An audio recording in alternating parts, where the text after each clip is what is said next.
Сразу два нелегальных казино в Бугульме и Лениногорске раскрыли сотрудники отдела экономической безопасности. Подпольные игорные заведения были замаскированы под обычный интернет-салон. Там также стояли компьютеры и даже был доступ в сеть. Но с единственной целью ради игры. Кто выиграл, знает Юлия Гоголева.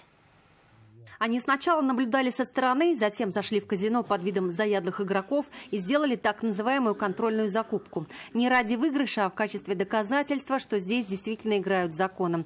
Происходившее снимали на камеру и только потом начали проводить обыск и изымать оборудование. С места происшествия сотрудники подразделения экономической безопасности изъяли компьютеры, принтеры, Wi-Fi роутеры, картридеры, документацию, кассовую машинку и штамповую печать. На основании собранных доказательств следователи возбудили уголовное дело по статье «Незаконная организация проведения азартных игр». Его расследование вывело еще на одно казино.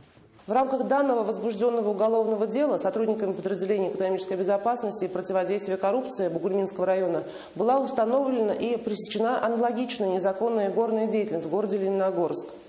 В результате проведения обыска было изъято также 17 единиц компьютерной техники, маршрутизаторы, Wi-Fi роутеры, документацию и кассовые машинки, также штамповая печать. Максимальное наказание за незаконную организацию проведения азартных игр – лишение свободы на срок до 4 лет.